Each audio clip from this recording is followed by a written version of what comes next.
मेरे प्रभु, सभी जन अपने हाथों में उठा के वचन के लिए अपने आप को तैयार किया। ये वचन मेरी जिंदगी को बदलने का कार्य।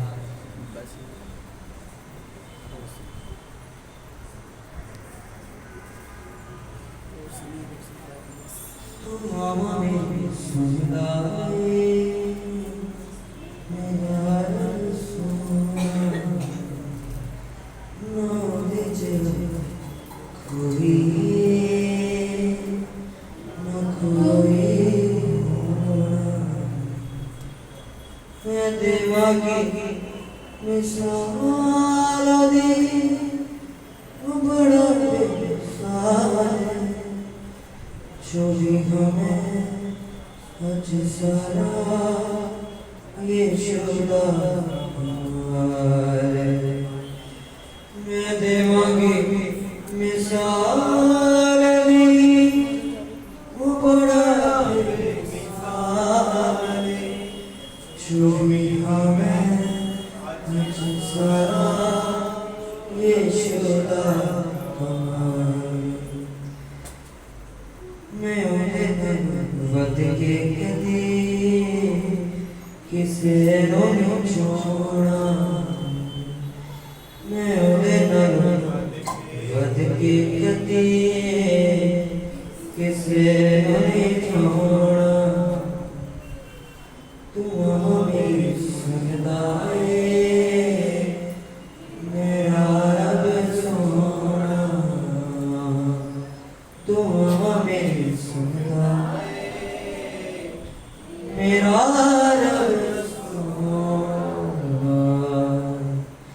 जोर से तारीफ करो सब। Hallelujah, hallelujah. वचन एस्तर की पुस्तक उसका 4 उसका 1 से हम पढ़ेंगे। एस्तर की पुस्तक उसका 4 उसका 1 से हम पढ़ेंगे। हल्का सा एस्तर की पुस्तक उसका 4 उसका 1 वचन हम पढ़ेंगे। अपने पड़ोसी की मदद करो जिनके नहीं है। एस्तर की पुस्तक उसका 4 उसका पहला 1 से हम पढ़ेंगे। एस्तर की पुस्तक उसका 4 उसका 1 हम पढ़ेंगे। सभी जन निकालो अपने बाइबल के साथ, जिनके पास बाइबल उन्हें बाइबल दो। छोटी वाली बाइबल में शायद ना हो क्योंकि वो उसमें सिर्फ नया नियम, पर आप लिख कर लेके जा सकते हैं। शेयर करना लोगों के साथ जिनके पास पुराना नियम।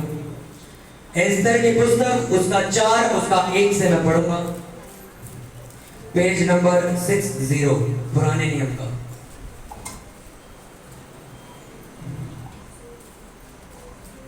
एस्तर उसका 4 उसका 1 वचन में पढ़ूंगा। अगर आपके पड़ोसी में बड़ी बड़ी बाइबल है तो उसमें से पढ़ो उनके साथ बैठ के। शैतान ये चाहता है कि आप वचन ना सुन सको ना पढ़ सको, क्योंकि वो जानता है अगर इसने वचनों पर ध्यान लगाया तो ये आजाद हो जाएगा।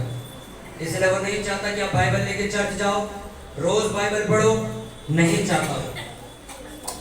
और मैं आपसे कहता हूँ वचन को सुनो, पढ़ो, उस पर चलो। एस्तर उसका 4 उसका पहला वचन। अपने पड़ोसी को बोलो ध्यान से सुन, सुनने से विश्वास पैदा होता है। चमोदर ने जान लिया कि क्या क्या किया गया है, तब मौदर के वस्त्र फाड़ टाड़ पहनकर राख डालकर नगर के मध्य जाकर ऊंचे और दुख भरे शब्द से चिल्लाने लगा। और वह राजभवन के फाटक के सामने पहुंचा, परंतु टाट पहने हुए राजभवन के फाटक के भीतर तो किसी को जाने की आज्ञा ना थी। एक एक प्रांत में जहाँ जहाँ राजा की आज्ञा और नियम पहुंचा, वहाँ वहाँ यहूदी बड़ा विलाप करने और उपवास करने और रोने पिटने लगे। वर्ण बहुतेरे टाट पहने और राख डाले हुए पड़े रहे। एस्तर रानी की सहेलियों और खोजों ने जाकर उसको बता दिया। तब रानी शोक से भर गई और मौदरके के पास वस्त्र भेजकर यह कहलाया कि टाट उतार कर इन्हें पहन ले, परंतु उसने उन्हें ना दिया। तब एस्तर ने राजा के खोजों में से हाताक को, जिसे राजा ने उसके पास रहने को ठहराया था, बुलवाकर आज्ञा दी कि मौदरके के पास जाकर मालूम कर ले कि क्या बात है और इसका क्या कारण है। तब हताक नगर के उस चौक में जो राजभवन के फाटक के सामने था, मोहदरके के पास निकल गया। मोहदरके ने उसको सब कुछ बता दिया कि मेरे ऊपर क्या क्या बीता है। और हामान ने यहूदियों का नाश करने की अनुमति पाने के लिए राज भंडार में कितनी चांदी भर देने का वचन दिया है, यह भी ठीक ठीक बतला दिया। फिर यहूदियों का विनाश करने की जो आज्ञा शूशन में दी गई थी, उसकी एक नकल भी उसने हताक के हाथ में एस्तर को दिखाने के लिए दी और उसे सब हाल बताने और यह आज्ञा देने को कहा कि भीतर राजा के पास जाकर अपने लोगों के लिए गिड़गिड़ाकर विनती करे। तब हताक ने एस्तर के पास जाकर मोहदरके की बातें कह सुनाई। तब एस्तर ने हताक को मोहदरके से ये कहने की आज्ञा दी, राजा के सब कर्मचारियों व राजा के प्रांतों के सब लोगों को भी मालूम है कि क्या पुरुष क्या स्त्री कोई भी हो जो आज्ञा बिना पाए भीतर आंगन में राजा के पास जाएगा, उसके मार डालने की आज्ञा है। केवल जिसकी ओर राजा सोने का राजदंड बढ़ाए वही बचता है। परंतु मैं अब 30 दिन से राजा के पास नहीं बुलाई गई हूँ। एस्तर की ये बातें मोहदरके को सुनाएगी। मोहदरके ने एस्तर के पास यह कहला भेजा, तू मन ही मन विचार न कर कि मैं ही राजभवन में रहने के कारण और सब यहूदियों में से बची रहूंगी, क्योंकि जो तू इस समय चुपचाप रहे तो और किसी न किसी उपाय से यहूदियों का छुटकारा उद्धार तो हो जाएगा, परंतु तू अपने पिता के घराने समेत नष्ट होगी। क्या जाने तुझे ऐसे ही कठिन समय के लिए राजपद मिल गया हो। तब एस्तर ने मोहदरके के पास एक कहला भेजा, तू जाकर शूशन के सब यहूदियों को इकट्ठा कर और तुम सब मिलकर मेरे निमित्त उपवास करो। 3 दिन रात ना तो कुछ खाओ और ना कुछ पियो। मैं भी अपनी सहेलियों सहित उसी रीति उपवास करूंगी और ऐसी दशा में मैं नियम के विरुद्ध राजा के पास भीतर जाऊंगी, और यदि नष्ट हो गई तो हो गई। तब मोहदरके चला गया और एस्तर की आज्ञा के अनुसार ही उसने किया। सब बोलो आमीन, हालेलुया। अपनी बाइबल को बंद करो और अपने पड़ोसी को बोलो ध्यान से सुन। सुनने से विश्वास पैदा होता है। बोलो अपने पड़ोसी को जोर से बोलो, बोलो ध्यान से सुन। सुनने से विश्वास पैदा होता है। हालेलुया। बाहर आवाज आ रही लोगों को? पूरी आवाज आ रही पीछे तक? बाइबल में लिखा, मैंने आपको लास्ट संडे बताया कि अगर आप प्रार्थना करने वाले मसीही नहीं तो आपकी जिंदगी ट्रबल में रहेगी। अगर आप प्रार्थना करने वाले इंसान नहीं हो तो जिंदगी भर आपको उसी जिंदगी के अंदर अपना समय बिताना पड़ेगा जिसके अंदर आपने बिताना शुरू किया था। आपके चर्च आने से, आपका दान पुण्य, गरीबों को खिलाना, ये सब कुछ व्यर्थ हो जाएगा अगर तुम क्या नहीं हो, प्रार्थना करने वाले व्यक्ति नहीं। अगर आपकी जिंदगी में प्रेयर नहीं है, प्रार्थना नहीं है, आपकी जिंदगी ट्रबल में रहेगी। आपकी लाइफ हमेशा ऐसी जगह स्टक रहेगी, ऐसी जगह फंसी रहेगी जिसका सॉल्यूशन आपके और आपके परिवार के पास नहीं होगा अगर आप प्रार्थना करने वाले इंसान नहीं हो तो। मैंने आपको लास्ट संडे बताया कि आपको प्रार्थना करनी है आज से, क्योंकि अगर आप प्रार्थना नहीं करोगे तो कोई हल, कोई रास्ता, कोई बंधन नहीं खुलेगा। क्योंकि आप 40 साल परमेश्वर की तरफ देखते रहो, परमेश्वर 40 साल आपकी तरफ देखता रहेगा और कुछ भी नहीं होगा। पर जिस दिन आप प्रार्थना करनी शुरू कर दोगे, चर्च आना शुरू कर दोगे, उस दिन हालात बदलने शुरू हो जाएंगे। हालेलुया। कितनों को मेरी बात समझ आई? अपने पड़ोसी को बोला, अगर तू प्रार्थना नहीं करता, बोलो उसको जोर से बोलो, अगर तू प्रार्थना नहीं करता तो तू प्रॉब्लम में है, तू फंस जाएगी, तुझे मुसीबतों का सामना करना पड़ेगा। हालेलुया। अगर तुम्हारी लाइफ में क्या नहीं है, प्रेयर नहीं, अगर आप प्रार्थना करने वाले इंसान नहीं हो, आप फंस जाओगे, आपको शैतान पकड़ लेगा।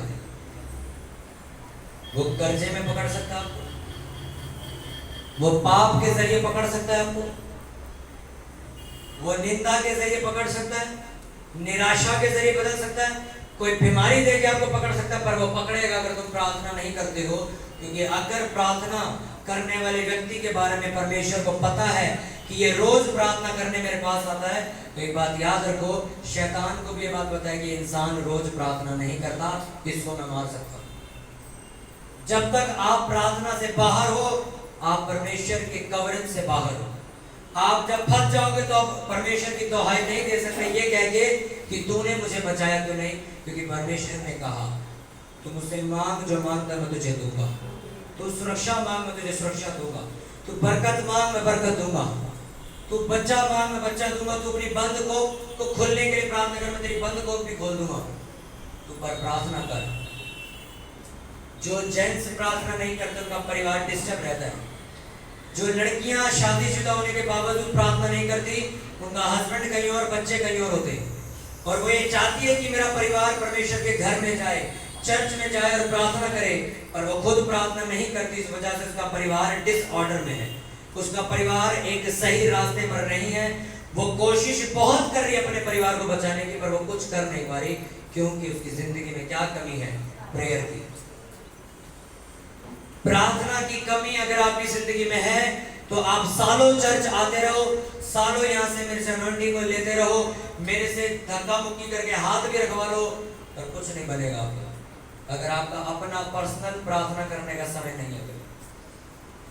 कोई व्यक्ति यहाँ नहीं है ऐसा जो रोज रोटी ना खाता हो, रोज जॉब करना जाता हो, काम करना जाता हो। कोई लेडीज ऐसी नहीं है जो रोज रसोई में अपना काम ना करती हो, पर आप रोज प्रार्थना करनी भूल जाते हो।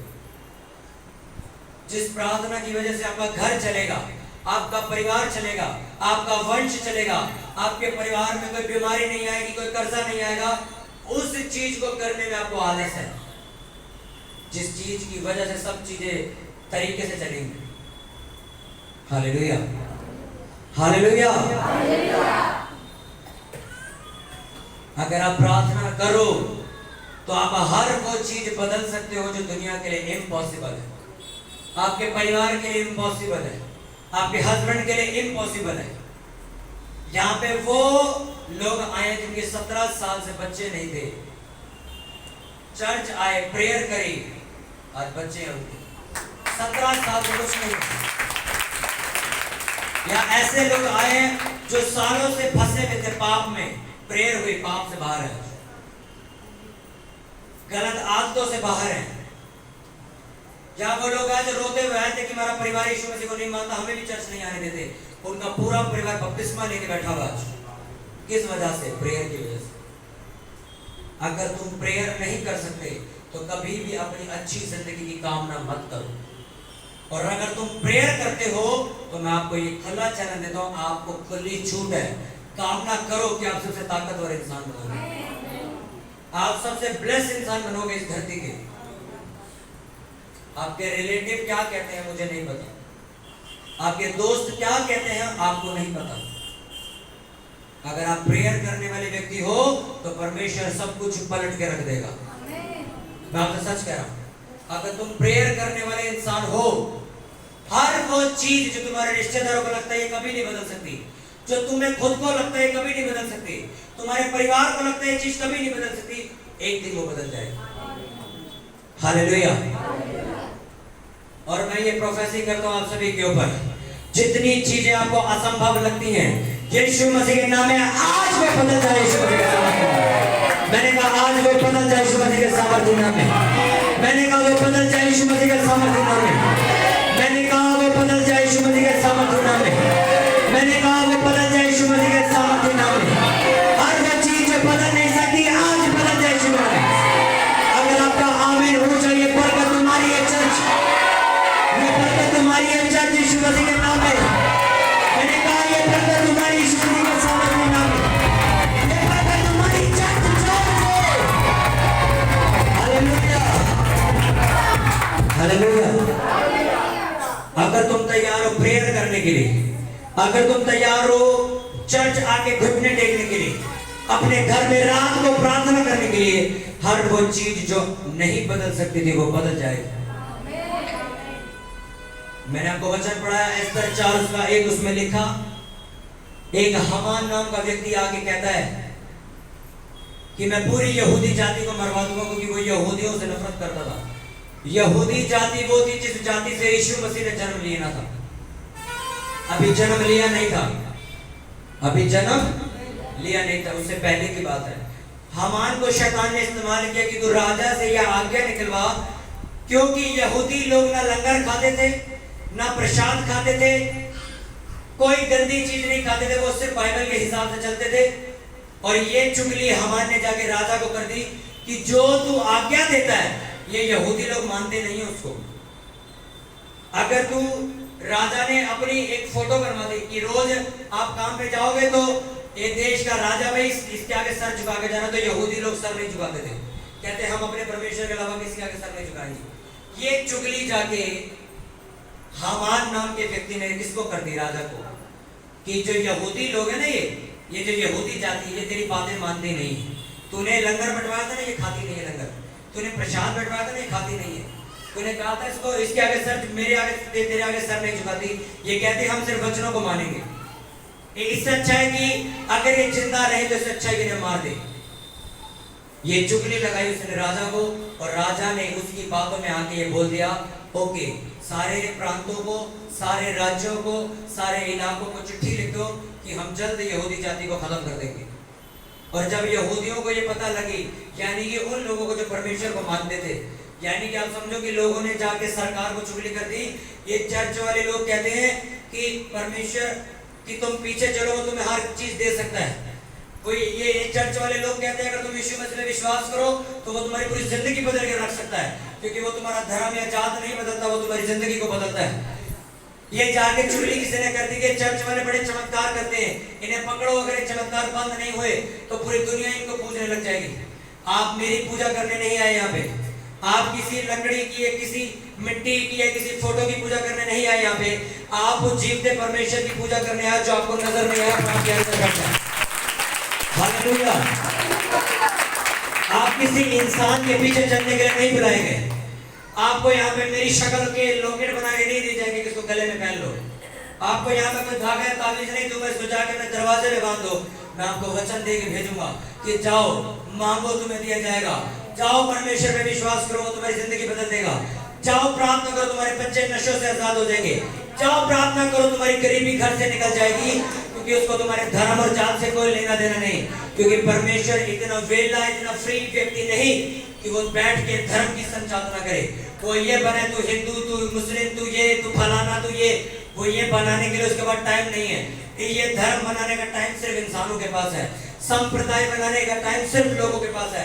परमेश्वर की डायरी में कोई धर्म का नाम नहीं लिखा, परमेश्वर की डायरी में कोई ऊंचा कोई नीचा नहीं, कोई एससी कोई ओबीसी कोई जनरल कास्ट का नहीं। उसकी किताब में सिर्फ आपका नाम लिखा है कि तुम लड़का और लड़की हो, बस इसके अलावा कुछ नहीं लिखा उसके पास। और वो तुम्हें हर वो चीज तब देता है जब तुम्हारी जात देख ले नहीं, तुम्हारा धर्म देख ले नहीं, वो तब तुम्हें सब कुछ देता है जब वो तुम्हारा विश्वास देख लेता है। वो ये देख लेता है कि किसी के कहने में नहीं चलता, ये बाइबल के अनुसार चलता है। लिखा यहूदी जाति को मरवाने का प्लान बना लिया लोगों ने कि ये परमेश्वर के लोगों को मरवा देंगे हम। और ये बात मोदरके को पता लगी, जो उस टाइम का एक धर्मी व्यक्ति था, जो प्रार्थना करने वाला व्यक्ति था। उसी की चचेरी बेटी एस्तर जो राजा की वाइफ थी, उसकी बात जाकर उन्हें बताई कि तेरा हस्बैंड तेरी पूरे खानदान को मरवाने के ताड़ में घूम रहा है। राजा की वाइफ खुद परमेश्वर को मानने वाली लड़की है, और राजा कह रहा है मैं तेरे पूरी कौम को खत्म कर दूंगा जो परमेश्वर को मानती है। ये बात एस्तर को पता नहीं थी, क्योंकि एस्तर की नई नई शादी हुई थी। उसे नहीं पता था कि जो राजा है वो मेरी जाति को मरवाना चाहता है, मेरे चाचे ताए सब मर जाएंगे उस चक्कर में। आगे उसको मोदरके कहता है अगर तू ये सोच के हमारी बातों की ढील कर दे, मैं तो रानी बन चुकी हूँ, जिसको मारना मार दे। तो वो कहता है ये बात याद रख, परमेश्वर अपने लोगों को मरने नहीं देगा, वो हमें किसी न किसी तरह तो बचा लेगा, पर तू अपना लेखा देने के लिए तैयार रही हो कि तेरे हाथ में ताकत थी पर तब भी तूने अपने लोगों को नहीं बचाया। तब एस्तर ने जाके कहा एक काम करो, हम 3 दिन उपवास प्रार्थना करेंगे। और लिखा कि अगर कोई बिना बताए राजा के सामने जाता था, यानी कि अगर राजा किसी को बुलाए तो दिक्कत नहीं, अगर तुम बिना पूछे राजा के सामने चले गए तो तुम्हारा सर काट दिया जाएगा। ये रूल था उस टाइम का, ये रूल था उस टाइम का। एस्तर ने कहा मैं ऐसे नहीं जा सकती, पर मैं प्रार्थना और उपवास करके राजा के सामने जाऊंगी, अगर मर गई तो मर गई, और उसके सामने जाकर उसको बताऊंगी जरूर कि ये जो बंदा तेरे को चुगली कर रहा है ये क्यों कर रहा है। उन लोगों ने 3 दिन तक प्रार्थना करी, 3 दिन कुछ नहीं खाया कुछ नहीं पिया, पड़े रहे कोने में प्रार्थना करते रहे। तीसरे दिन जाके एस्तर ने राजा को बता दिया। राजा ने कहा मांग जो मांगती तुझे क्या चाहिए। उसने कहा तेरा जो मंत्री है जिससे तू प्यार करता वो हमारी जाति को मरवाना चाहता तेरे हाथों से। उसने कहा कौन है, उसका नाम क्या है। उसने कहा हामान यहूदी लोगों को मरवाना चाहता है। अपने पड़ोसी को बोलो ध्यान से सुने। उसने कहा तेरा मंत्री जो तेरा बहुत खास है, ये हम लोगों को मेरी पूरी कौम को मरवाना चाहता है। राजा को गुस्सा आया और वो उठ के चला गया वहां से, और जब वापस आया तो ने सिपाहियों को आज्ञा दी हामान को पकड़ो और इसे खत्म कर दो। अब जो वचन तुमको देने के लिए आपको कहा मैं वो वचन आपको बता दूं। हामान मोर्दकै को मरवाना चाहता था, जिसकी चचेरी बेटी थी एस्तर। उसने 50 हाथ जितना एक बड़ा फांसी का फंदा बनवाया था कि मैं राजा को चुगली करके अपनी बातों में फंसाऊंगा और मोर्दकै को इसी फांसी के फंदे पर चढ़ाऊंगा। उसके परिवार में उन सब लोगों ने प्लानिंग कर ली कि जो पास्टर प्रचार करता है ना वो इसको फांसी पे लटकवाएंगे, टेंशन मत लो तुम। और जब बाइबल बताती, जब एस्तर ने बात राजा को बताई प्रार्थना करने के बाद, तो राजा का मन बदल गया और उसने कहा हामान को मृत्यु दंड दो। तो कहा इसको ऐसे नहीं छोड़ सकते, इसको नॉर्मल मौत नहीं देंगे, इसने मेरी बीवी के खानदान को मरवाने की कोशिश करी, मुझे मूर्ख बना के। तो लोगों ने कहा इसी हामान ने इस बंदे को मारने के लिए 2 दिन पहले फांसी का फंदा तैयार कर रखा है कि राजा हुक्म देगा मैं इसको चढ़वा दूंगा इस पे। राजा ने कहा अब एक काम करो, मोर्दकै को नहीं, जिसने ये फांसी का फंदा बनाया इसी को लटकाओ उसके ऊपर। और बाइबल ऐसा बताती, जो फांसी का फंदा हामान ने मोर्दकै के लिए बनवाया था, उसी फांसी के फंदे पे उसे खुद को लटका दिया गया था। ये बात साबित करती कि हर वो चीज जो शैतानी आपके खिलाफ की जा रही है, अगर आप प्रेयर करो वो चीज बदल जाएगी। मैं आपसे सच कह रहा हूं, बदल जाएगी। मरना किसने था? मोर्दकै।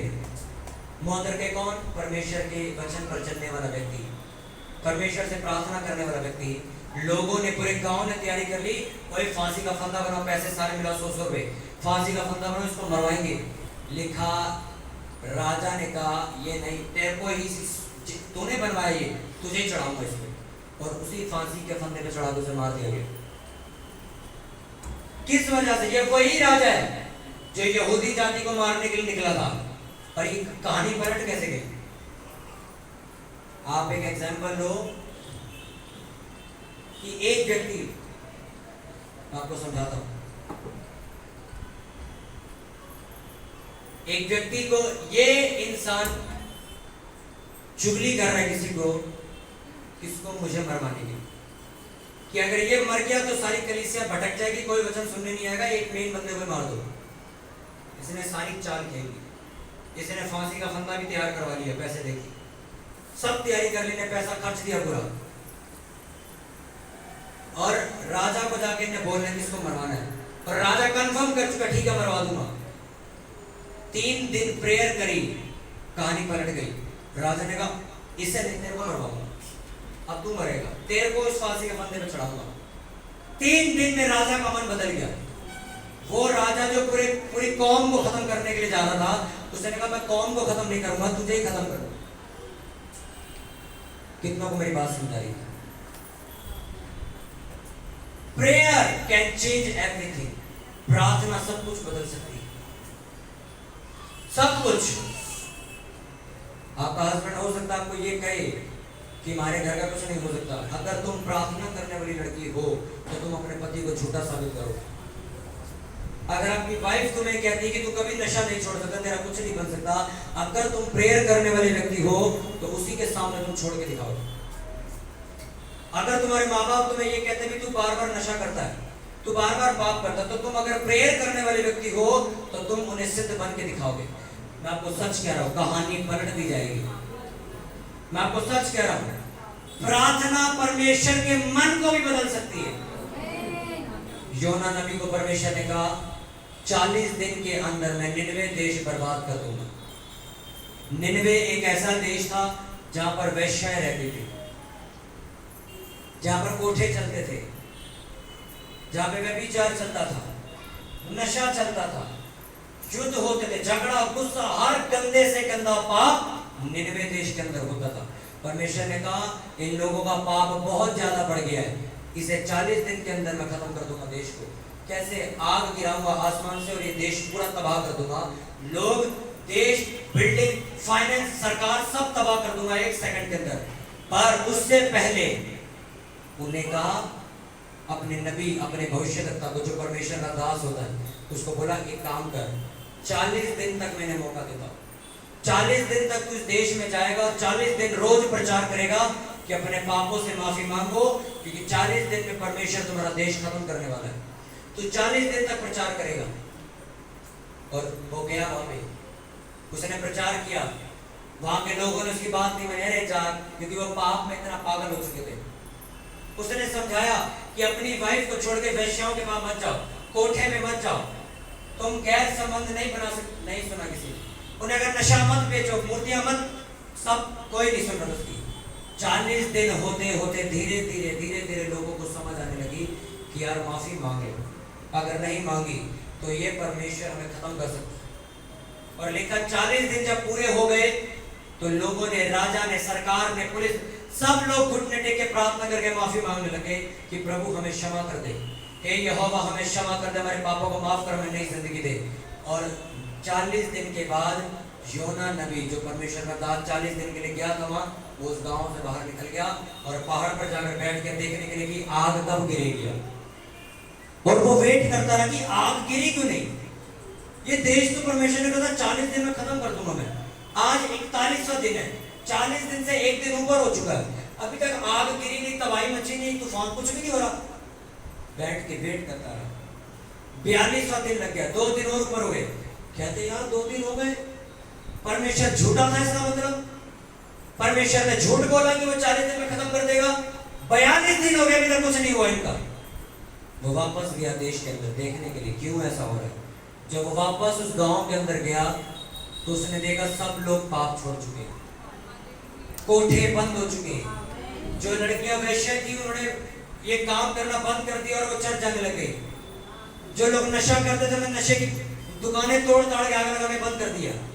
लोग यीशु मसीह के पीछे चलने लगे, लोग परमेश्वर के पीछे चलने लगे।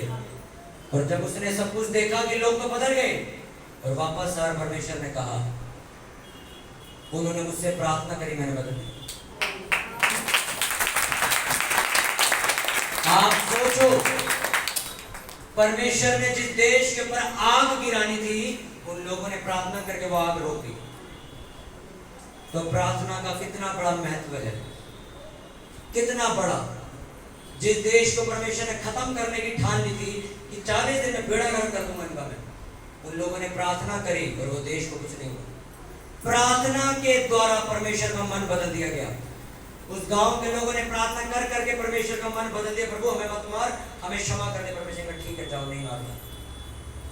आपको क्या लगता है, क्या नहीं बदल सकता? क्या नहीं बदल सकता? मैं आपसे कह रहा हूं।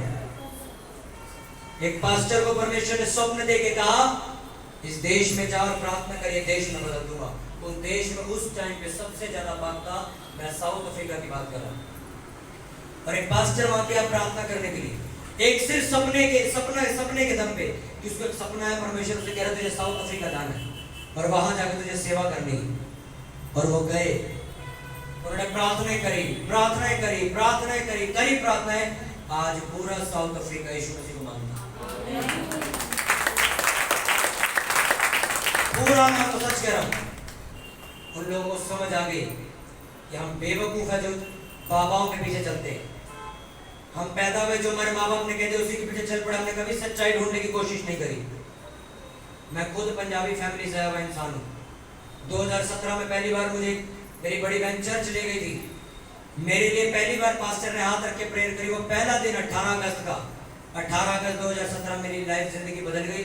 उस दिन से आज तक मैं यीशु मसीह को मान रहा हूँ, मेरा परिवार मान रहा है। हम कोई ईसाई नहीं, कोई क्रिश्चियन समाज के लोग नहीं, हम अमेरिका से नहीं आए भाई। जिस इलाके में आज चर्च लग रही, इस इलाके का एक एक गंदा आदमी मुझे जानता है। हर वो लड़का जो आज तुम्हें लोफरगिरी करता दिखता है, वो सब मेरे दोस्त रह चुके। मैं और मेरा भाई एक जगह गए, यहाँ घूमने की जगह बनी हुई, वहां पे एक लड़का मिला जो जेल से छूट के आया था। इतने लंबे लंबे बाल, गुंडा टाइप बंदा, जिसको सारे हाथ मिला रहे थे, हाथ जोड़ रहे थे। वो उस पार्क के अंदर एंटर हुआ जब, और वो आके मेरे पास रुक गया और मुझसे हाथ मिलाया।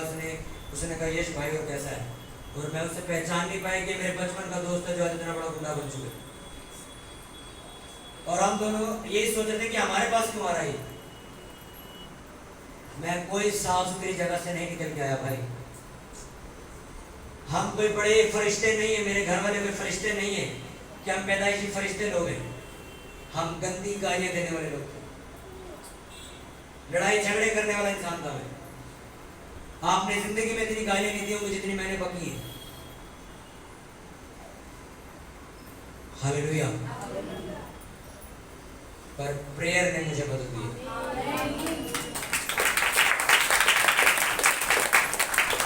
उस प्रेयर ने मेरे परिवार को बदल दिया। उस परिवार ने देश को बदल दिया। आज आप बैठे हो, आपका परिवार बदल जाएगा। अब आप फैसला करो कि मैं सिर्फ चर्च में एंटरटेनमेंट के लिए आया हूं, आनंद लेने के लिए आया हूं, एक बार आऊंगा, अगले महीने आऊंगा, या आप ये सोच के आते हो कि परमेश्वर ने किसी वजह से मुझे चर्च में बुलाया है। जब 2017 में मैं पहली बार चर्च गया था, मुझे नहीं पता था कि मैं इतनी बड़ी सेवा करूंगा। मुझे नहीं पता था। मुझे नहीं पता था कि मैं लोगों को वचन सुनाया करूंगा। मैं चर्च के पीछे कोने में जाके बैठता था, मुझे शर्म आती थी कि मुझे कोई आगे ना बुला ले। ऐसे जगह से उठ के आया हूं मैं। मुझे प्रेयर करनी नहीं आती थी। प्रेयर करनी नहीं आती थी मुझे। हमारे घर में किसी को प्रेयर करनी नहीं आती थी, किसी को बाइबल पढ़नी नहीं आती थी। बस हमें एक जोश था कि चर्च जाना, चर्च छुट्टी नहीं मारनी।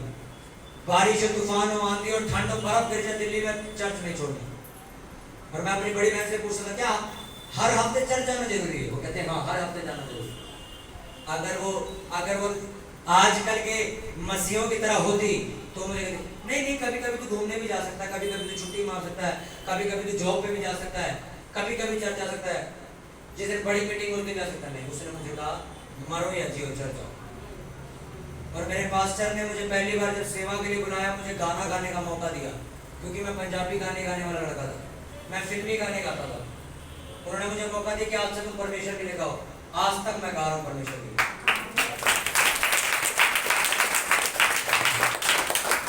एस्तर की अगर आप किताब पढ़ो, दानियल की किताब पढ़ो, नेहमिया की किताब पढ़ो, शमूएल नबी की किताब पढ़ो, तो आपको समझ आएगा कि कोई भी चीज इम्पॉसिबल नहीं है।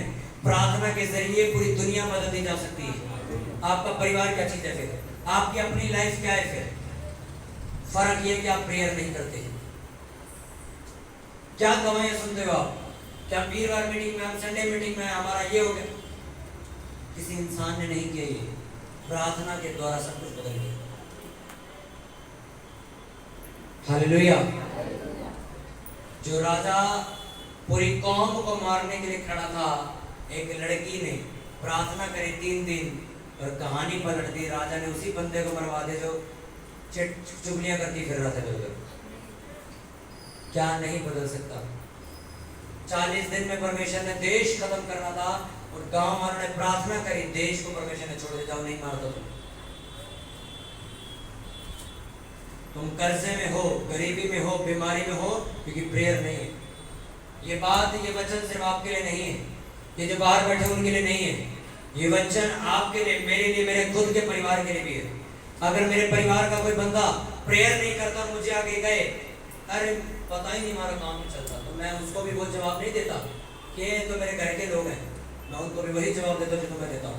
प्रेयर करते हो? नहीं, तो ठीक है, तो छुट्टी में रहो।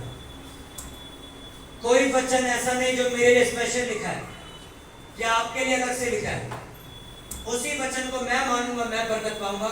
उसी वचन को चर्च मानेगी तो चर्च बरकत पाएगी। क्या जोश है तुम्हारे अंदर प्रेयर को लेकर? मुझे बताओ। आए हो कभी चर्च शुरू होने से 2 घंटे पहले प्रेयर करने के लिए? मैं कई बार सुबह आता हूँ, मुझे मौका मिलता है जब मैं लंगर बनवाने आता हूँ, मुझे अच्छा लगता है झाड़ू लगाना चर्च में, तो मैं देखता हूँ लोग क्यों खड़े होते हैं। अंदर बैठे होंगे तो चुपचाप बैठे होंगे। अरे अगर तुम 1 घंटा पहले भी आ जाओ चर्च में, तो आपकी आवाज चर्च के बाहर जानी चाहिए प्रेयर की। करो प्रेयर बैठ के, तुम्हारे पास मौका है। तुम्हारे घर में तुम्हारे पास बहाना कि मेरा घर इतना बड़ा नहीं कि मैं प्रे कर सकूं, तो चर्च जाओ, करो प्रेयर बैठ के। नहीं, वहां भी नहीं आए। अरे कैसे हो सकता है तुम्हारा हस्बैंड शराब पीता, तुम रात को तुम्हें नींद आ जाए? वो वाइफ जिसका हस्बैंड नशेड़ी हो, वो सो पाती है रात को? अगर उसका हस्बैंड पी के कहीं सड़क पे पड़ा हो, वो सो पाती क्या? बोलो। खूब सोए मैं भर दिया ना दूध में मक्खन उखन देना सो। वो बोलती कभी ऐसा हो? क्या कहती पहले मेरा हस्बैंड मैं ढूंढ के तो लेके आऊं मैं तो। आपकी वाइफ घर से बाहर हो तो तुम्हें नींद आएगी? तुम्हारे बच्चे बाहर हो तुम्हें नींद आएगी?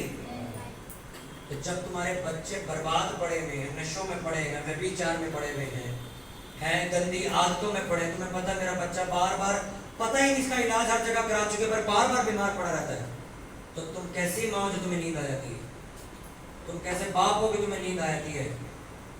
तुम कैसे बेटे हो जो तुम अपने माँ बाप के लिए प्रेयर नहीं करते, अपने परिवार के लिए प्रार्थना किए बगैर तुम्हें रात को नींद आ जाती है? 10 बजे सो गए, सुबह 8 बजे उठते हो और 9 बजे मेरे को मैसेज करते हो कि मेरी जिंदगी बेड़ा कर रखे। नींद तुमने पूरी ली है, तुम्हें रात को प्रार्थना नहीं करनी है, आलस तुम्हें भरा पड़ा है, पर प्रॉब्लम नहीं है। ये चर्च सारी रात प्रार्थना करती है, आपको पता? सारी रात प्रार्थना करती, दिन हो जाता है प्रेयर बंद नहीं होती यहां। इसलिए आज तक इस चर्च पे 1 रुपया खर्चा नहीं है। इसलिए आज तक जो कोई इस चर्च में आता है वो कभी वापस नहीं जाता। वो एक ही बार कहता, भाई मेरी जिंदगी बदल दी है। क्यों? प्रेयर। मैं आपके ऊपर हाथ रख के प्रार्थना ना भी करूं, इस चर्च में अगर तुम आके खड़े भी हो जाओ तो तब भी हील हो जाओ। तुम कहीं बाथरूम में बात बैठ के वचन सुन रहे हो, तुम तब भी ठीक होके जाओगे।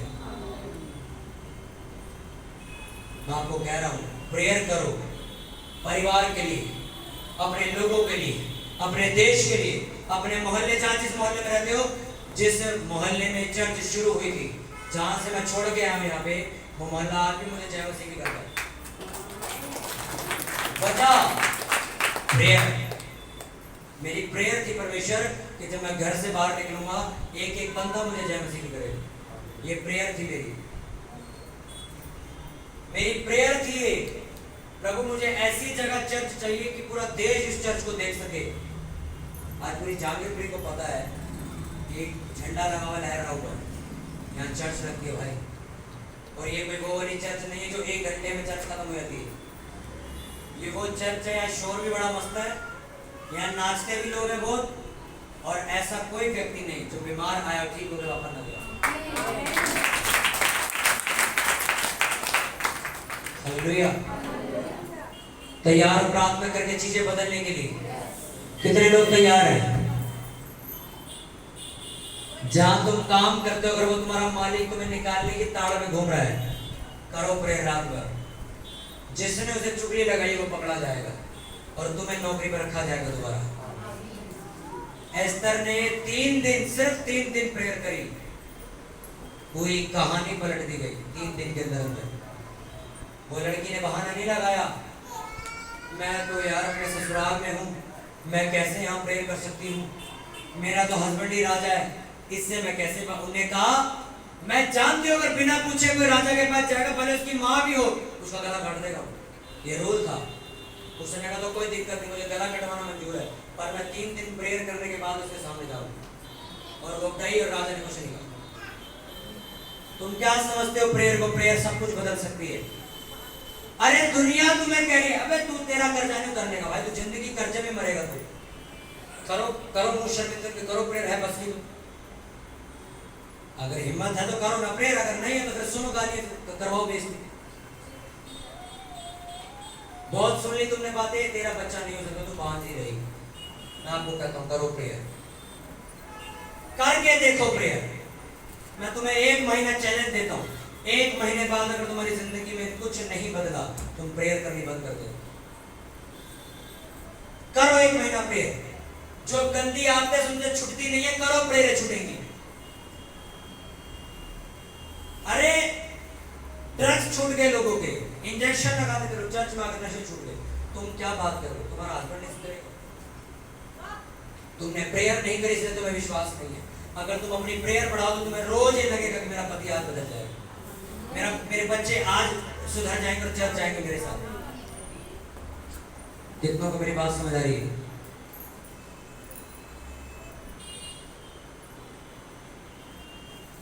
अरे तुम्हें खुला ऑफर है, चर्च में नाइट प्रेयर होती शुक्रवार को, तब भी तुम आलस मार के घर बैठे होगे। और दुनिया तरसती है बाहर की हमारी चर्चों में नाइट प्रेयर नहीं होती, यहाँ होती तो तुम आलस मारोगे। मैंने कहा करके देखो प्रेयर। एस्तर ने कहा मरी तो मरी, पर प्रेयर करे बगैर नहीं मरूंगी, देखते क्या होता है। बदल गया देश, राजा ने नहीं मारा किसी को। करके देखो, छोड़ दो अपनी दरिद्रपन। 40 साल 30 साल 25 साल हो गए नींद पूरी करते करते, बर्बाद हो आज भी तो कर लो, आज नींद खराब कर लो। मैं एक ही शब्द कहता हूँ जो कोई मुझसे नहीं पता, मैं कितने साल का था, मैं 42 साल का। मैं 42 साल में तू दबा के सोया, हाँ सोया, कुछ बदला नहीं, तो आज से नींद बंद। अरे शैतान नहीं चाहता कि कलीसिया प्रार्थना करे, नहीं चाहता वो। अगर तुम तैयार हो प्रार्थना करने के लिए तो तैयार रहो इज्जत पाने के लिए। मैंने कहा तैयार रहो इज्जत पाने के लिए यीशु मसीह के नाम में। जिसका आमीन हो चाहिए इज्जत उसकी यीशु के नाम में। हालेलुया। तैयार हो प्रेयर करने के लिए। मैं बचाया गया। मैं अपनी बहन को ये कहता था कि मैं चर्च नहीं जाऊंगा, क्योंकि हम पंजाबी फैमिली से हमें अकड़ थी लगी, हम नहीं जाएंगे चर्च, कुछ भी कर लो। मेरी बहन ने प्रार्थना करनी बंद नहीं करी। हम उसको जब वो बाइबल पढ़ती थी तो हम लाइट बंद कर देते थे कि तू बाइबल नहीं पढ़ने देंगे, तेरे को प्रार्थना नहीं करने देंगे तुझे। वो उपवास करती थी, प्रार्थना करती थी, दरवाजा बंद करके तो मैं लाते मारता था बाहर दरवाजे से। प्रेयर ने मुझे बदल दिया। करो प्रेयर। आपके 100 ड्रामे हैं, मेरा लड़का ऐसा है, मेरा ये ऐसा है, मेरा घर ऐसा है, मेरी कमाई है। अरे करो भाई, प्रेयर करो। मैं प्रेयर कर करके यहां तक पहुंचा हूं, करो। नहीं कर सकते तो जिंदगी भर यहां लाइन लगा के खड़े रहो, पास्टर जी प्रेयर कर दो हमारे लिए। लिखा वचन में समय के हिसाब से तो तुम्हें गुरु हो जाना चाहिए था, पर अभी तक तुम्हें दूध ही पिलाना पड़ेगा, तुम बच्चे ही रह गए। अब तक तो तुम्हें इस काबिल हो जाना चाहिए था कि तुम दूसरों के लिए प्रार्थना करो, पर अभी तक तुम्हारी अपनी प्रेयर खत्म नहीं हो रही, तुम्हारे अपने मसले हल नहीं हो रहे। प्रेयर जब 10 मिनट है 20 मिनट है तो फिर टाइम ही लगेगा। मैं अगर ऐसे चल रहा हूं तो कितनी देर लग जाएगी मुझे जहांगीरपुर बाहर पहुंचने में? मुझे दिन लग जाएंगे, दिन लग जाएंगे मुझे जहांगीरपुर बाहर पहुंचने में। और अगर मैं ऐसे चल रहा हूँ तो 2 दिन में पहुंच जाऊँ। मैं थोड़ा तेज चल रहा हूँ तो 1 दिन में पहुंच जाऊंगा। अगर मैं भाग रहा हूँ तो कुछ ही घंटे में पहुंच जाऊंगा। हाँ कि ना? उसी तरह तुम्हारी 20 मिनट प्रेयर ऐसे ही। परमेश्वर ने तुम्हारे घर में बरकत देनी है, पर सालों लग जाएगा। Prayer 20 minute. कभी कभी चर्च जाना, कभी कभी मुंह चुके उपवास कर लिए तो नहीं किया। पर एक लड़की जो आपके साथ बैठी है वो रोज आधा घंटा प्रे करती। मैं नहीं कह रहा आपको 10 घंटे प्रे करो, आधा घंटा शुरू करो। अरे प्रेयर ऐसी चीज है, अगर तुम्हें आदत लग गई तुम रोटी छोड़ के प्रेयर करने जाओगे। मेरे साथ होता ही कई बार ऐसा तो प्रेयर का टाइम होता है, रोटी खाई नहीं होती सारा दिन। मैं कब कल ही खाएंगे, छोड़ो प्रेयर करने चलो। प्रेयर के बगैर नहीं रह सकते। मैं कहता हूँ आधा घंटा प्रेयर करो, 1 घंटे शुरू तो करो, बदल जाएगा सब कुछ। हर वो चीज जो तुम्हें लगती है इम्पॉसिबल है बदल जाएगी। एस्तर ने कहा मरी तो मरी, प्रेयर तो करो। उसको पता ना मरना तो है ही, प्रेयर तो करो। मैं आपको एक बात कह दूं, तुम्हारे मरने से पहले अगर तुम्हारा परिवार नहीं बचा तो ये तुम्हारे लिए श्राप है। तुम तो मर गए, अब क्या होगा उसका? जिस दिन मेरी बहन मसीह में आई थी उसके अगले दिन मेरी बहन का रिश्ता आया था शादी का, और हम कंफर्म थे उस शादी के लिए, और शादी हो भी जाती। और सोचो परमेश्वर की क्या योजना थी। अगर मेरी बहन की शादी उस दिन हो जाती, आज ना मैं बचता, ना मेरा परिवार बचता, ना देश बचता, ना चर्च होती, ना तुम यहाँ बैठ के वचन सुन रहे होते। परमेश्वर ने तुम्हें चुना है प्रार्थना करने के लिए। हर एक, कितने लोग चर्च के लिए प्रार्थना करते हैं रोज? जो चर्च के लिए प्रार्थना करते हैं रोज, देखो कितने लोग जो नहीं करते। अरे अपने परिवार के लिए कौन करता रोज? चलो हाथ उठाओ। जो रोज अपने परिवार के लिए रोज प्रार्थना करता है, उठाओ अपने हाथों को, ऊंचा हाथ उठाओ। रोज अपने परिवार के लिए प्रार्थना करता था। हालेलुया। मैं एक फिल्मी गाने सुनने वाला घमंडी लड़का था जो किसी से ज़्यादा बोलता नहीं था, पर हाँ अगर किसी ने कुछ गलत बोला तो उसके बोलने से पहले मेरा हाथ उसके कान पे पड़ता था, क्योंकि मैं इतना ज़्यादा बिगड़ चुका था, इतना गुस्से से भरा हुआ व्यक्ति था। इतना को समझ आ रही? मेरे स्कूल में, मेरे बड़े स्कूल में, मेरे इंस्टीट्यूट जहाँ जहाँ मैंने पढ़ाई करी है, मेरे से ज़्यादा गंदी गालियाँ कोई नहीं दे सकता था। चैलेंज करता हूँ आज प्रेयर ने मुझे बदल। समझ आ रही कि नहीं? मेरी मदर सारा दिन प्रेयर करती, मेरी बहन सारा दिन प्रेयर करती। ये जिस लड़के को मैंने एग्जांपल देता है, मेरे मामा का लड़का है, इसको जब मैं लेके आया था जहाँ पे, मैं कहा चल यीशु मसीह को मानना है। आज से 3 साल पहले लेके आया था इसको मैं अपने नानी के घर से। इसको मेरे भाई लोग कह रहे थे मत जा इसके साथ, ये मीट खिला देंगे, गाय का मीट खिला देंगे, ये खिला देंगे। इसने कहा मैं यार चलूंगा। ये एक जब बच्चा सा था, बिल्कुल छोटा सा था ये, इसको मैं लेके आया, मैं कहा सेवा करेंगे हम। आज वो खुद 4 घंटे प्रेयर करता है। अरे कौन ऐसा नशा तुम नहीं करो, तुम प्रेयर तो करो। इस चर्च के लिए आज वो सेवा सीख रहा है, इंस्ट्रूमेंट सीख रहा है, बड़े एक कोर्स कर रहा है जिससे चर्च की एडवर्टाइजमेंट चलेगी, वो पढ़ाई वो उसको करवा रहा। कैसे बदल गया ये? उससे कभी बैठ के पूछना क्या जिंदगी थी उसकी, पूछना कभी ये कहां से उठ के आए हैं लोग। तुम अगर प्रेयर नहीं कर सकते तो कभी मत बोलो तुम्हारा परिवार गलत है। आप बोल मेरा लड़का तो बड़ा नशेड़ी आदमी है, कितनी प्रेयर करी तूने? नहीं प्रेयर नहीं करी तो तुम्हें कोई अधिकार नहीं अपने लड़के को गाली देने का। तुमने अपने परिवार के लिए 1 घंटा भी रात को प्रेयर नहीं करी, सुबह उठ के अपने परिवार को कोसते हो मेरा परिवार बेकार है। मैं तुम्हें कहता हूं तुमने किया क्या आज तक उनके लिए? किए कभी प्रेयर? मेरी बहन हमें तब गलत बोल सकती है, हमें तब उल्टा बोल सकती है कि उसने सारी मेहनत की हो, हमने सच भी देख लिया हो, तब भी हम उसके पीछे नहीं चले, तब वो कह सकती है निकम्मे लोग। पर तुमने कभी अपने घर के लिए प्रेयर नहीं करी, अपने भाई बहनों के लिए प्रेयर नहीं करी, अपने हस्बैंड के लिए प्रेयर नहीं करी, वाइफ के लिए नहीं करी, भाई बहनों ने किसी के लिए प्रेयर नहीं करी। क्या हक है तुम्हें उन्हें गलत बोलने का? ये तो गधा आदमी है, ये तो निकम्मा है, ये तो बेकार है, ये तो आलसी। करी तुमने प्रेयर करी? अरे मैं उसको नहीं जानता, वो तो बीमार है। तुम्हें तो प्रेयर करनी आती है। मेरे से परमेश्वर ने हिसाब नहीं लिया, वो मेरी बहन से लेगा, क्योंकि मेरे को तो प्रेयर आती ही नहीं थी, मैं तो पाप में था। अगर वो प्रेयर ना करती तो उससे हिसाब लिया जाता। तेरे को तो मैंने कहा था प्रेयर करने। अगर तेरा भाई आज बर्बाद है तो वो तेरी वजह से, क्योंकि एक व्यक्ति जो चर्च आ गया, प्रेयर की सामर्थ को समझ के चला गया और तब भी प्रेयर नहीं करता, तो उसके परिवार के गड्ढे में गिरने का कारण और कोई नहीं, वो खुद इंसान हो।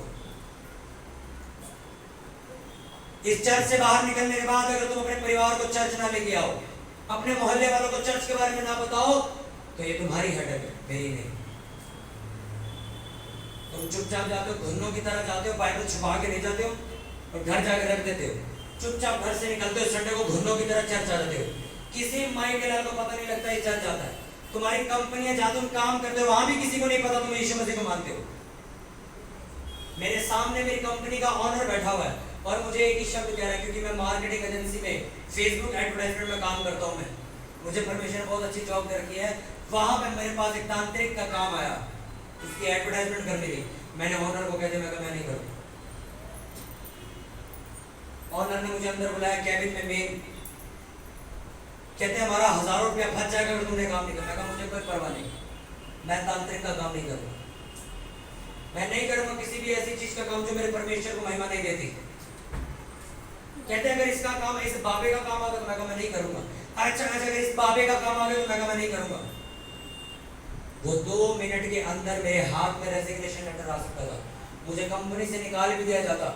पर सुनो, मैंने कहा मैं नहीं करूँगा, और कान में मेरे पवित्र आत्मा कह रहा था या तो डिसीजन ले ले, या तो इनके आगे सर झुका और काम कर, या तो पैसों के आगे सर झुका दे। मैंने कहा नहीं, मुझे परवाह नहीं जॉब की, मेरा परमेश्वर मेरा पैसा सड़कों में बिछा देगा। और जब मैनेजर मेरे साथ बैठा हुआ, ऑनर साथ बैठा, एचआर साथ बैठा, उन्होंने कहा ये तो आप अड़के ही नहीं करेगा काम। मैंने कहा मैं हर कंपनी का काम करूँगा पर ये काम नहीं करूँगा मैं। पता उन्होंने क्या कहा, ठीक है हम किसी और से करा देंगे अपना काम भी। और मैनेजर को पूरा कंफर्म था इसकी नौकरी गई इसके हाथ से। और बाहर आके कहता भाई तू बड़े मौत को छूते है। मैं कहा हम क्रिश्चियन लोग रोज मौत को छूते, हमारा कुछ नहीं होता, हम रोज ऐसे फैसले लेते। जब परिवार वाले कहते घर से निकाल देंगे चर्च गया, तो हम कहते ठीक है निकाल दो। मेरे घर वालों ने भी कहा था आज 4 साल पहले, चर्च गए अगर दोनों बहन भाई तो घर से निकाल देंगे, घर मत आना दोबारा। हमने कहा ठीक है निकालते ना। अरे उसी घर में रहते हैं, उसी घर वो पूरा परिवार सेवा करता है, पूरा परिवार चर्च चला रहा है, लोगों के लिए प्रार्थना कर रहा है, क्या निकाल दे किसी ने? तुम कदम तो उठाओ। क्या कहा एस्तर ने? मरी तो मरी, प्रेयर तो कर। मर गई क्या वो? बथेरे आते हैं चर्च में, पास्टर जी अगर मैं चर्च आने लग जाऊं तो मेरे मरने के बाद मुझे जलाया जाएगा कि दफनाया जाएगा? मेरे को पहले ये कंफर्म कर दो। जिंदगी तो बेड़ा कर रखा है, अब ये कंफर्म कर दो कि मरने के बाद क्या होगा। अरे तुम जिंदा उसकी तो चिंता, उसका तो कुछ कर लो। ये भी टेंशन है मरने के बाद कौन सी 10 वाली मोमबत्ती जलाऊं कि 5 वाली? ऐसा हाँ? और मेरे मरने के बाद रेडी में रख के ले जाओगे कि एम्बुलेंस बुलाओगे बेशक? मेरे मरने के बाद सफेद टेंट लगाओगे कि नहीं लगाओगे? तरपाली बांधोगे दिन हैं? क्या उस दिन भी चर्च का लंगर खिला के भगाते हो?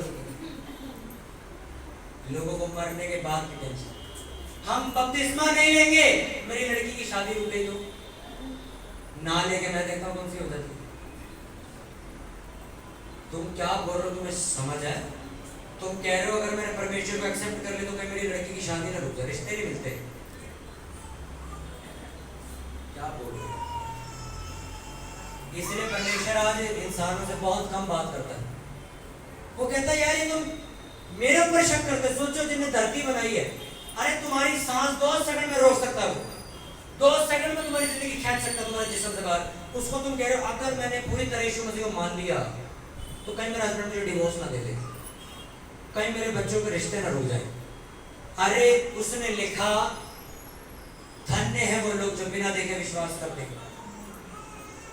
मैंने जब बपतिस्मा लिया था मैंने नहीं कहा मेरी शादी हो पाएगी क्या कोई मुझे अपने समाज में बिठाने, क्या मैं कभी कुछ कर पाऊँ? मैं तो अभी बपतिस्मा ले रहा हूँ, यीशु मसीह को पूरी तरह ग्रहण कर रहा हूँ, क्या मेरी बहनों की शादी हो पाएगी? क्या हम कुछ कर पाएंगे जिंदगी में? अरे आज रिश्ते हमारे घर चल गए, हम कैंसिल करते। तुम परमेश्वर के लिए कदम लो, तुम्हारे सामने दुनिया रख देगा पूरी। तुम क्या समझते हो उसको? अरे जब तुम्हारा संसारिक बाप तुम्हें ये कह सकता है अगर तू पास हो गया तो तेरे को 100 रुपये ना, कहते कि नहीं कहते? तू पास हो गया इसका तेरे को साइकिल पक्की।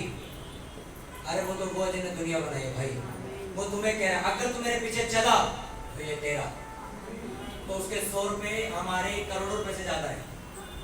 हाँ कि ना? तुम्हारे 100 रुपये परमेश्वर के करोड़ों रुपए कीमत है। अगर मैं चर्च जाऊंगी तो मेरा हस्बैंड क्या कहेगा?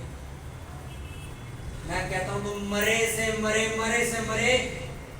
मैं कहता हूँ एक कुत्ते की समाधि में चले जाओ, दुनिया तुम्हें कुछ नहीं कहेगी।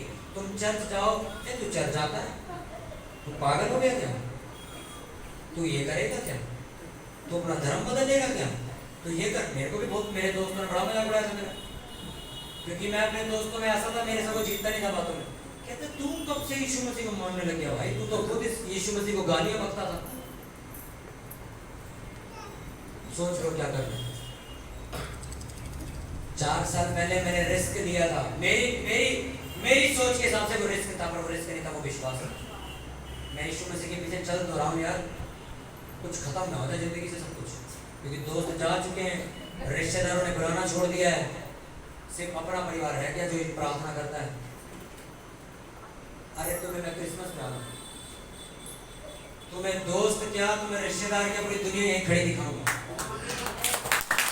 सब यहीं खड़े दिखेंगे, सब लोग A to Z, सब लोग यहीं दिखेंगे। उसने कहा जो कुछ तुम मेरे लिए खो देगा 100 गुना करके वापस तुझे मैं दे दूंगा। हालेलुया। तुमने IAS ऑफिसर की तैयारी देखी कभी? वो बच्चे अपनी जिंदगी का त्याग देते, कोई घूमना फिरना नहीं, कोई मौज मस्ती नहीं, सारा दिन पढ़ते रहते। सारा कुछ खो दिया। अगर उन्होंने मार्केट खो दी, मोमोज खो दिए हैं। सारे भाई बहन चाउमीन खाने जा रहे, मैं नहीं जा रहा, मेरे को पढ़ाई करनी है। वो लोग आज तो वर्ल्ड्स ऑफ वंडर जा रहे हैं, अप्पू घर जा रहे हैं, मैं पढ़ाई कर रहा हूँ। कोई चिड़िया घर जा रहे हैं, आज मैं पढ़ाई कर रहा हूँ। सारा आनंद वो बंदा कुर्बान कर देता है सिर्फ क्या करने के लिए? पढ़ाई करने के लिए। जिस दिन वो पेपर में पास होता है तो फिर जितने भाई बहन होते हैं ना, सारे उसको सैल्यूट मारते, कमिश्नर बन गया। आगे ना, फिर जिस दिन उसने वो पास करना पेपर, उसने क्या बनना है?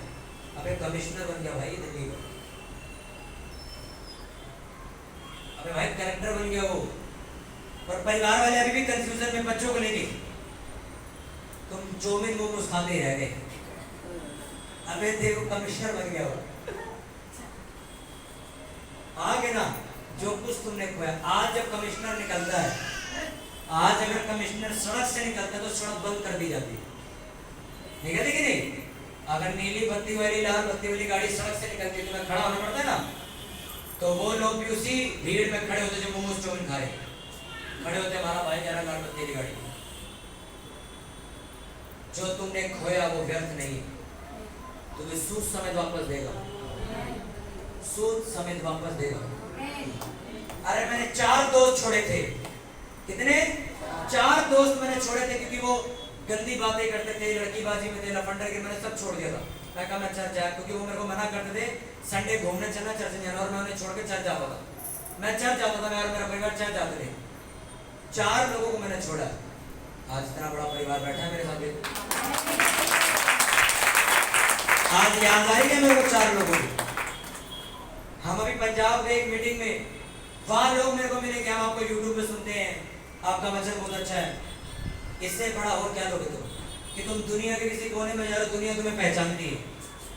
तो सिर्फ 4 लोग छोड़े। मैं प्रोफेसी करता हूँ आपके लिए, जो कुछ आप परमेश्वर के लिए छोड़ते हो वो प्रभु यीशु मसीह के नाम में सूद समेत वापस किया जाएगा। यीशु मसीह के सामने हर वो चीज मैंने कहा जो आपने खोई है, यीशु मसीह के नाम में आपको वापस मिलेगी। मैंने कहा हमें नहीं चाहिए पर तुम्हारी चर्च, मैंने कहा तुम्हें सूद समेत वापस मिलने वाले। आपकी प्रार्थना सब कुछ बदल देगी यीशु मसीह के नाम में। जोर से बोलो हालेलुया, तालियों में साथ जोर से बोलो हालेलुया।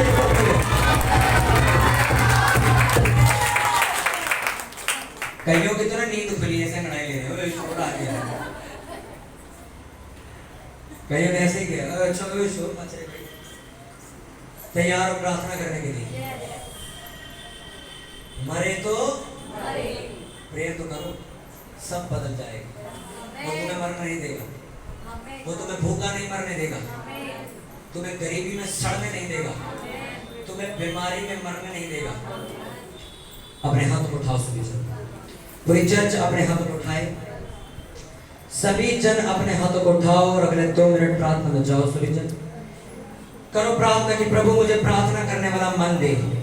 जिस तरह एस्तर को तूने ऐसा हियाव और हिम्मत दी कि प्रभु, उसने कहा मैं मरी तो मरी पर प्रेयर करूंगी, और उसने राजा का मन बदल दिया। उठाओ अपने हाथों को ऊंची आवाज के साथ।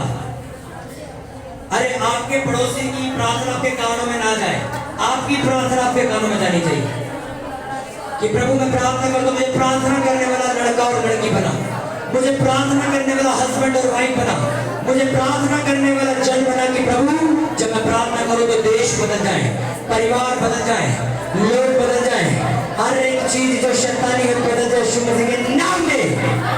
हर वो चीज मेरे प्रभु जो मुझे प्रार्थना करने से रोकती बदल जाए यीशु के नाम में। हर एक आलस, हर एक रुकावट यीशु मसीह के नाम में मेरी लाइफ से बदल जाए। प्रभु मैं प्रार्थना करने के लिए, तेरी सेवा करने के लिए तैयार हूँ। अपने होठों को खोलो और शब्द बोलो, प्रभु मैं प्रार्थना करने के लिए तैयार हूँ, मैं तेरी सेवा करने के लिए तैयार हूँ। प्रभु मुझे इस्तेमाल कर, मेरी जिंदगी को बदल दे। मैं बेइज्जती करवाने नहीं, मैं इज्जत लेने के लिए आया हूँ। बाइबल में लिखा अगर तुम मेरी सेवा करो तो मैं तुम्हें इज्जत दूंगा, तुम्हें ऊंचा करूंगा, तुम्हें बरकत दूंगा, हर वो चीज तुम्हारी जरूरत है तुम्हें दूंगा। लिखा मैं लोगों के सामने तुम्हारा आदर करूंगा, हर रोग हर बीमारी से तुम्हें आजाद करूंगा। करो ऊंची आवाज के साथ प्रार्थना अपने हाथों को उठा के, प्रभु मुझे प्रार्थना करने का मन करो करो प्रार्थना करो सभी जन। मुझे प्रार्थना करने वाला व्यक्ति बना। बोलो मुझे एस्तर लड़की के समान बना। मुझे नेहेमिया की तरह प्रार्थना करने वाला बना। मुझे दानियल की तरह प्रार्थना करने वाला बना। जिस तरह उस लड़की ने प्रार्थना करी, एस्तर ने देश बदल दिया, मुझे वैसी लड़की बना। करो प्रार्थना, उठ के सभी जन अपने हाथों को उठा के कि खुदावंद अपने स्थानों पर खड़े हो गए। ये सारे व्यक्ति प्रार्थना तेरे इकलौते बेटे प्रभु यीशु मसीह के नाम में मांगते हुए चर्च जोर से बोले आमीन।